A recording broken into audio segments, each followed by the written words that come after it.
silențios, eficient, te poate duce mai departe. Simte bucuria fiecărui drum. Descoperă modelele crossover Honda Hybrid. Bună seara și bine v-am regăsit la un nou episod din seria de conferințe EDUCare, Educație, pentru succes, un proiect dezvoltat de Mozaic Media și pagina de psihologie. Eu sunt Alexandru Fir, cel mai bun tata lui Marc și fondatorul de Funny Brand. Astă seară vorbim însă despre un subiect cât se poate de serios la EDUCare, Educație, pentru succes. Cu o invitată care și-a făcut din lupta pentru drepturile omului o misiune în viață.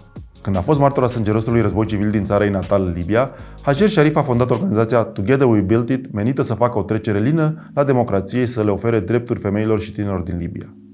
Munca ei neobosită, începută la 19 ani, o vârstă la care, să fim serioși, eu nu mă gândeam la petreceri fete și cum să driblez cu talent responsabilitățile, i-a adus o nominalizare la Premiul Nobel pentru pace.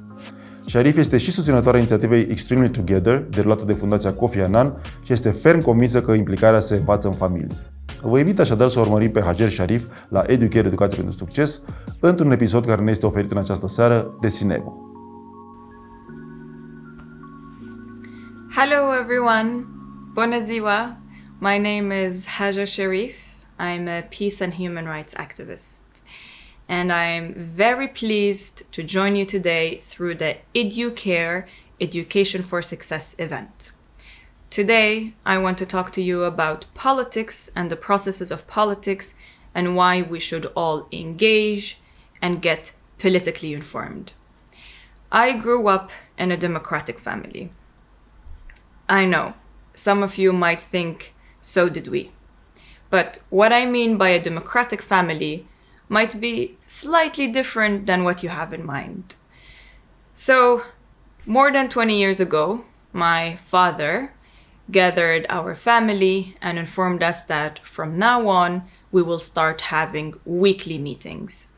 These weekly meetings, known as family democracy meetings, became the domestic system, our family system, that gathered and governed our family's matters for several years. The way this system worked was that every Friday at 7 p.m., my family came together for an official meeting to discuss the current family affairs. These meetings were facilitated by one of my parents, and we even had a note taker. Usually, my dad was the facilitator, the mastermind behind this idea, and my mom was the note taker, most probably because she has a really good handwriting. These meetings had two rules. Rule number one, you're allowed to speak open and freely. So as a kid, I was allowed to criticize my parents without them considering it rude or disrespectful. The second rule was the Chatham House rules, meaning whatever is discussed during the meeting stays in the meeting. So we had a really high confidentiality bar where we should not share our internal conversations and everything we say in the meeting with others who are outside of the family. The topics which were discussed varied from one week to another. One week we'd talk about what food we wanted to eat, what time us kids should go to bed, and how to improve things as a family, while another meeting discussed events that happened at school, how to solve disputes between siblings, I'm talking about fights. And at the end of each meeting, we'd reach agreements and decisions that would last at least until the next meeting. And at the end of each meeting, all of us, my dad, my mom, my two brothers, had to sign under the minutes of the meeting, so the notes we took from the meeting.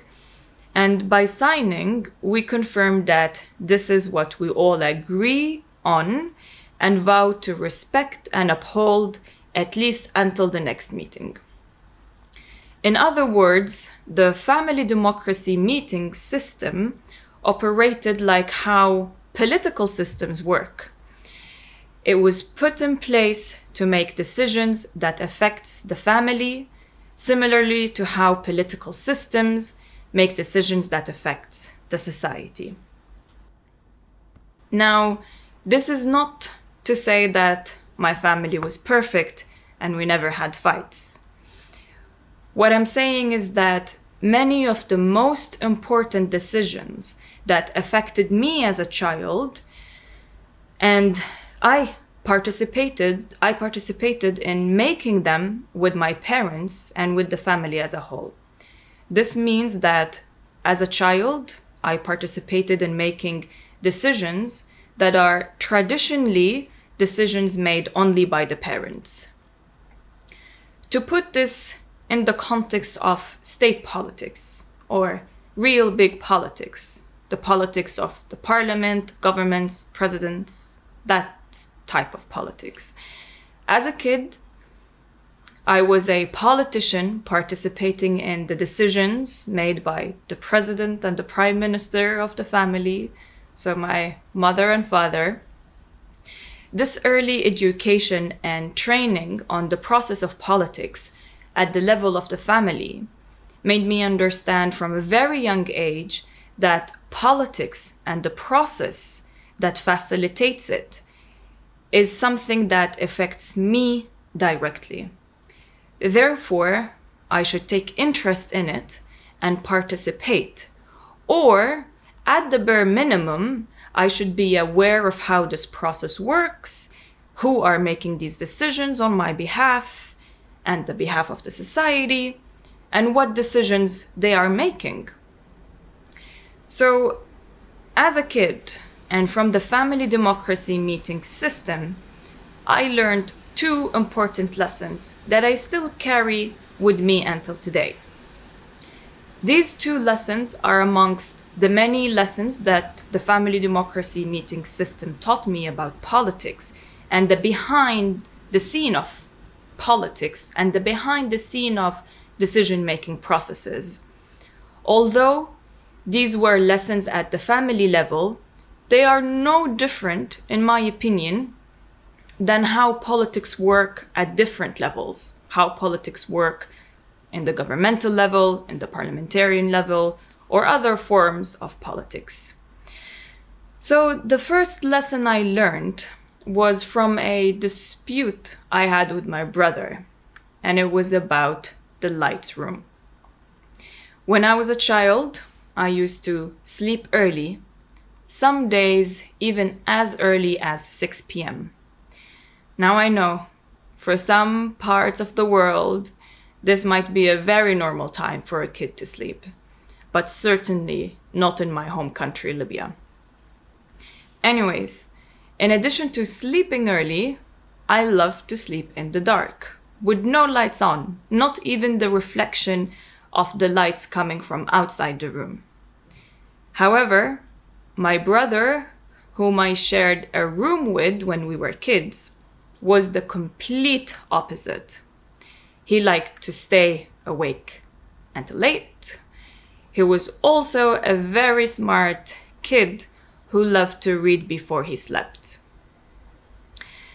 The problem started when my parents would ask my brother to go to bed before he naturally feels like sleeping. And he comes into the room, turns on the lights, gets into his bed, and starts reading his book.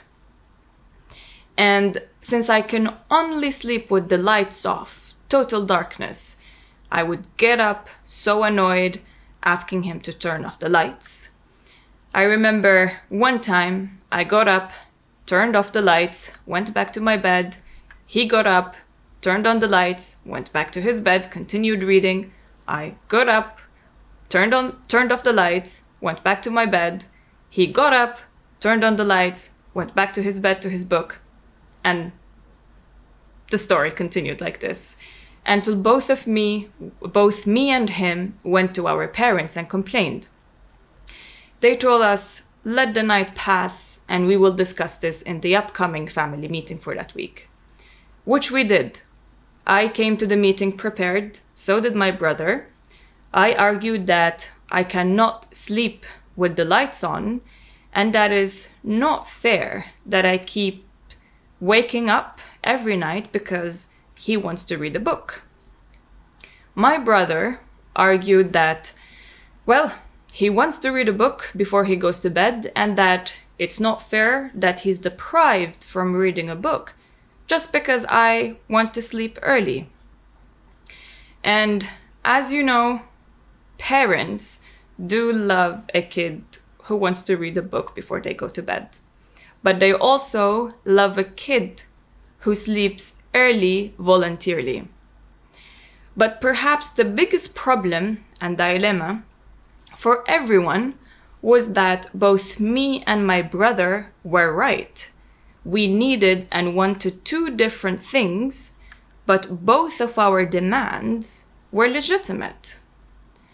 Determined to find a solution and willing to compromise, because this was after all, this is what the family democracy meeting system aimed for, we discussed the issue, and after a few rounds of discussion, we reached a solution that worked both for me and my brother. The solution was that my brother would be allowed to keep the lights of the room on until 8 p.m. After that time, I would have the right to turn off the lights if I wish. And if my brother wants to continue reading his book, he can use a torchlight, and I am not allowed to object the reflection of the torchlight in the room. As much as this is a story about two siblings having a normal dispute over an issue, it's also a story about coexisting, conflicting legitimate needs and interests, and finding a common ground through dialogue and compromise. This is a story that happens on a daily basis in our communities and societies, where different groups with different legitimate needs and interests have to coexist. But this can only be achieved through dialogue and a commitment to find a solution, and most importantly, a willingness to compromise. So from this small experience, I learned that politics is a process that should aim to reach a common ground between people who have different needs and interests, and that different groups of people who want two opposite things can be right, and that they have the right to demand for what they need. I also learned that politics should facilitate a discussion where opposite interests and needs can find a compromise that will ensure that the rights of all sides are respected. I also learned that we can coexist in harmony when there is a system that does not discriminate against us, listen to us, and help us find a solution peacefully. So that's one lesson. The second lesson I learned from these democracy family meeting system is the importance of participating. As a child, the day of Friday for me meant two things: a family meeting and the weekend. In Libya, Friday is a weekend. So schools are closed, we're off school, we get to play, we get to visit family and friends, we get to do fun stuff. One Friday, my extended family, aunts and uncles and grandparents, planned for all of us to go on a family picnic in the woods. And of course, as a kid and as kids in the family, we were very excited to go on this picnic with the whole family. However, we were all aware that at 7 p.m. we will be driving home from the picnic, and we will be getting home quite late to have a meeting, because we also needed to get up early the next day to go to school. So my dad suggested that we can have the meeting during the picnic. We all agreed and took the family meeting's notebook with us to the picnic, because as I said earlier, after each meeting, we have to write down what we agree on and we all have to sign. So we went to the woods, we played, ate good food, had lots of fun. And in the afternoon, my father called all of us for the meeting. My dad, my mom, me and my brothers went and sat under a tree far away from the rest of the family so we can have our meeting confidentially, very openly and freely as we always do.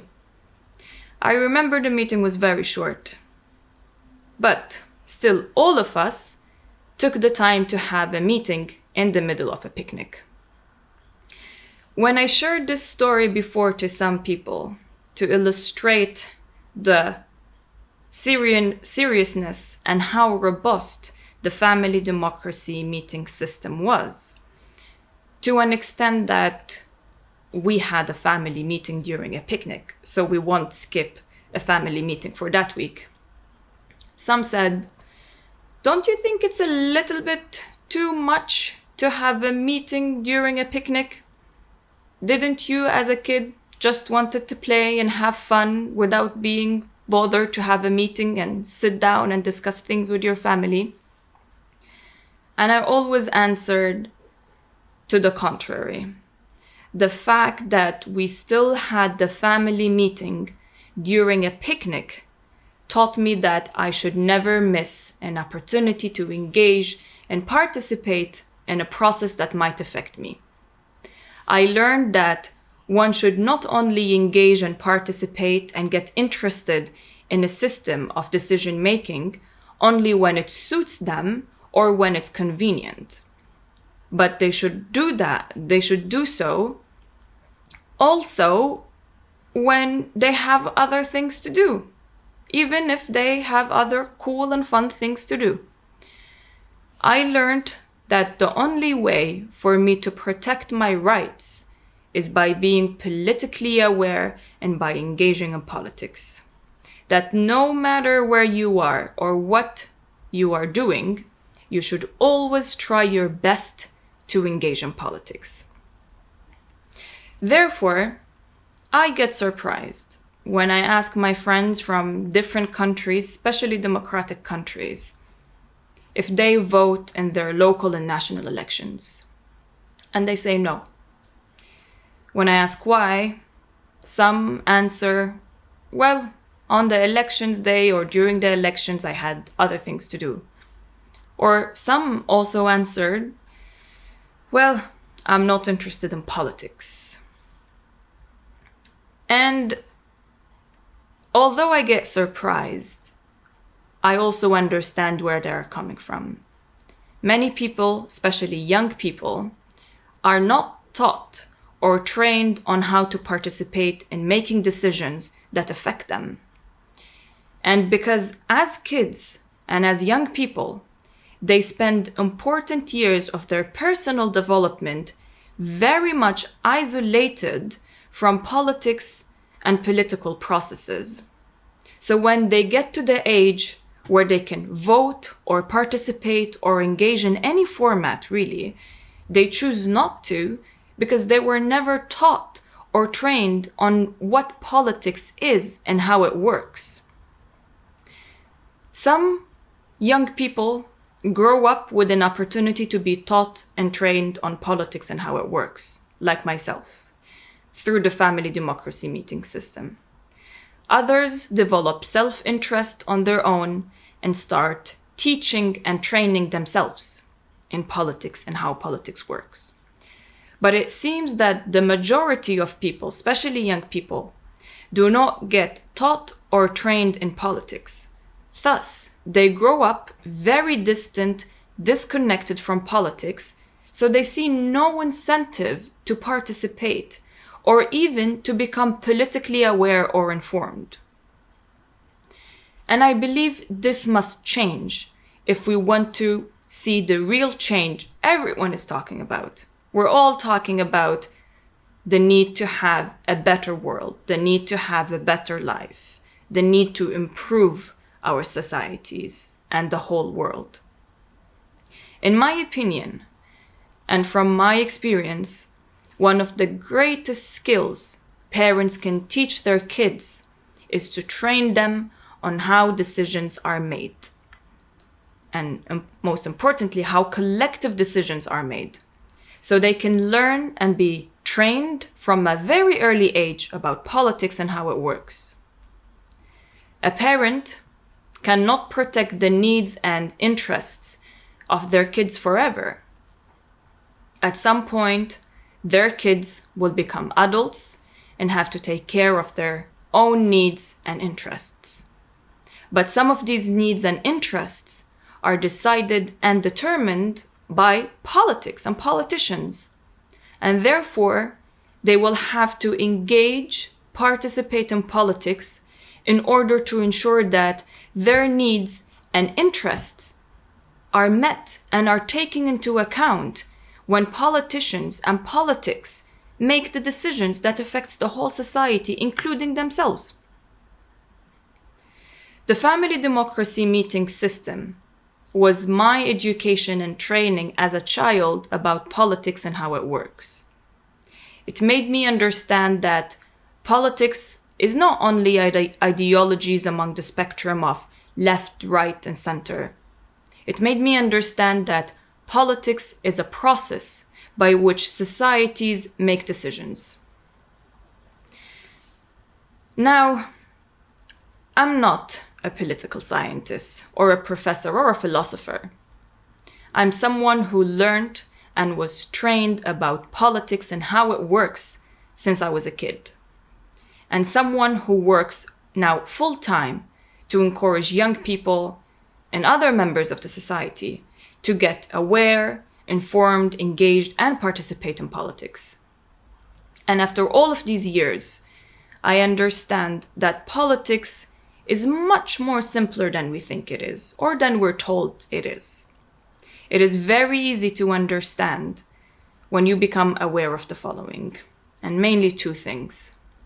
First, that politics is the process by which most likely, a total stranger decides on how you will live your life.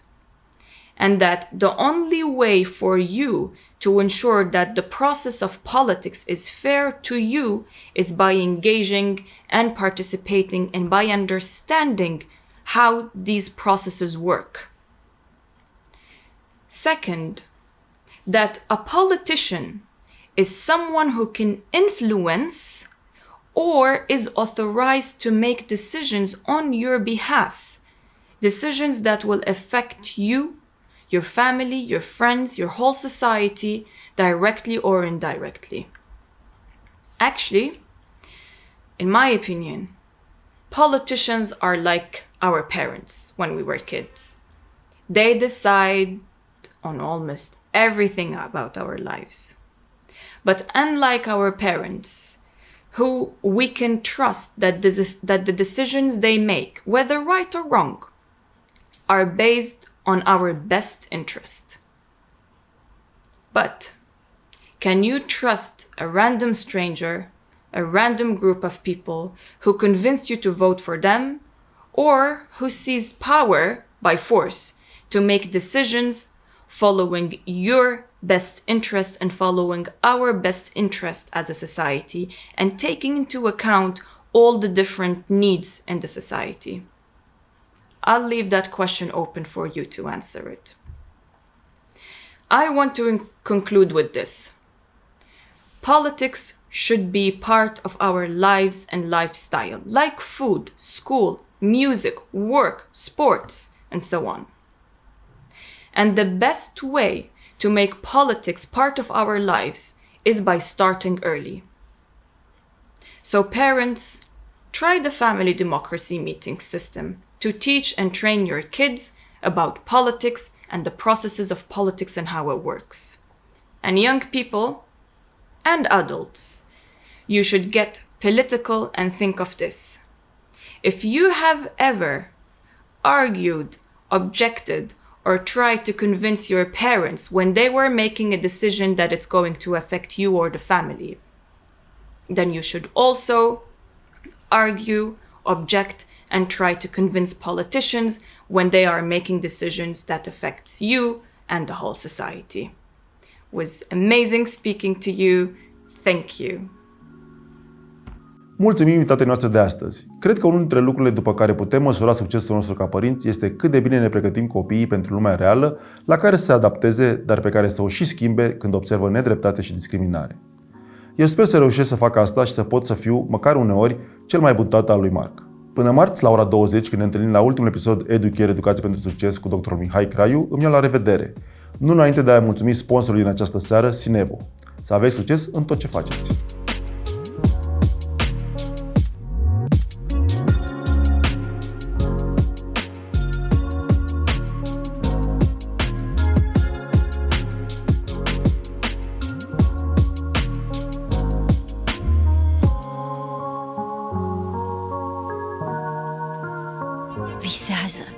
Visează că o mașină concept ar putea fi văzută deja pe stradă, că ar putea funcționa 100% electric pentru o experiență nemai întâlnită la volan.